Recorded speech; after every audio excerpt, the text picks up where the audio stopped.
Well, pumpkins aren't just orange anymore, which is very obvious if you take a look at our pumpkin patch. We have several new cultivars of white pumpkins, and if you followed along with us on Oklahoma Gardening, you know our pumpkins are very, very late this year thanks to some insect and disease problems.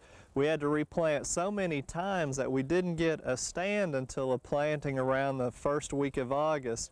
So the pumpkins are very small and really aren't going to mature probably before we get that first frost, which is unfortunate. But the pumpkin that I have in my hand here is Casper, which is a white variety. It's about 105 days to reach its maturity.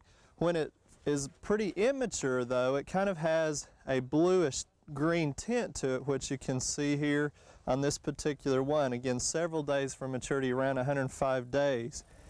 Now, Casper is going to turn more of a whitish color as it matures. We can compare that over here to another white one, which is Lumina, and it kind of has a shiny color to it as well, and also will turn whiter and doesn't take quite as long to mature as a Casper. The Lumina is around 100 days, but you know, when you're given a week's difference in them, depending on the growing season, they may both mature at the same time.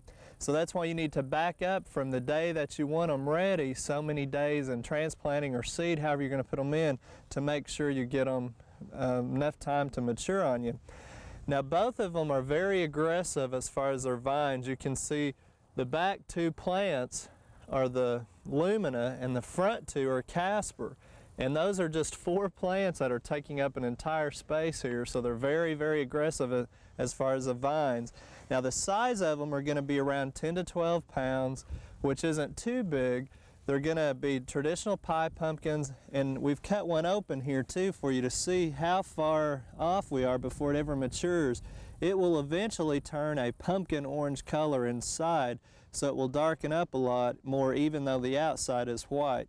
Again, traditional use for the pie pumpkins. So these are some of the larger white ones. Now let's go take a look at some of the smaller white ones.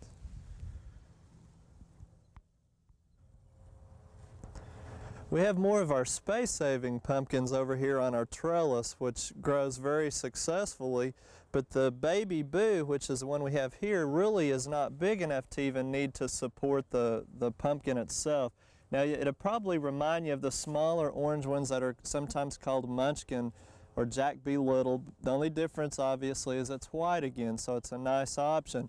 These are really ready for us. The stems are hard and we're able to cut them and harvest them. We have smaller ones, and really they didn't reach quite as big a size as they could have because the plant went down because of the disease downy mildew. So we really didn't get it under control, and insect problems too.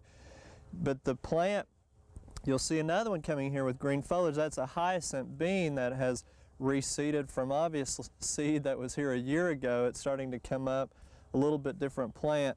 But the miniature pumpkins like this are a lot better in some cases because you can get them in 80 days harvest time versus like 100, 105 with the other ones we just talked about. So there's a lot of options and colors, and all of these we've talked about, really the magazines, the garden supply companies, and even your garden centers carry a lot of these options. So maybe something different for you to try next year. Now let's go over and look at some other fall crops and show you how that's coming along with our cole crops.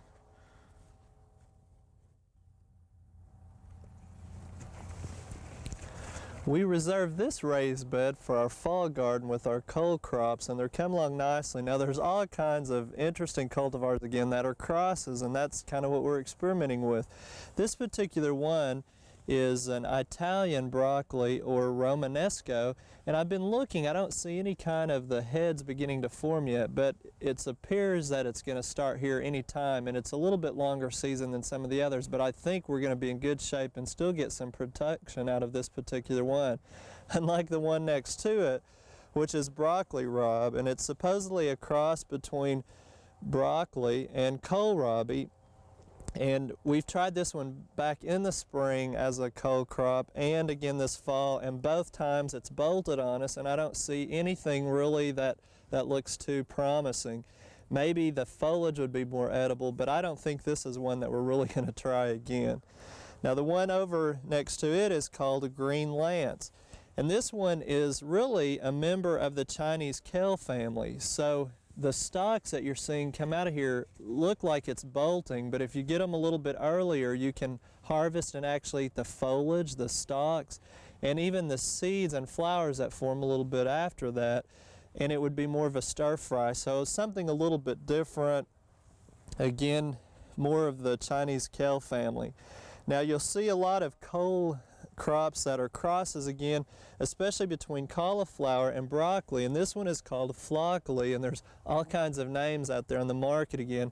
Broccoflower, you'll see them in the grocery stores even, but it actually, when you feel of it, it feels more like cauliflower, but looking at it, it looks more like broccoli or a pale broccoli, and it really is a nice head. We've harvested some already that are much bigger in size than this one, but when you harvest them, as you can see from some around here on the side even with that head, don't cut too far down because you can get some side shoots out of them that form nice little buttons and still a nice crop for you to harvest a little bit later, give you plenty of production from the side shoots. So there's really a lot of exciting things out there with these particular types. Now, if you've paid attention with us over the growing season with our vegetables, you hear me refer to a lot about cole crops, which would be things like Brussels sprouts and cabbage, cauliflower, broccoli, some of the kale, various things like that are all in the same family. And when we talk about them, we use the same cultural practices and interchange a lot of those things. Well, come to find out, the same holds true in the kitchen, and Barb is going to tell us a little bit more about how to use them interchangeably inside the kitchen.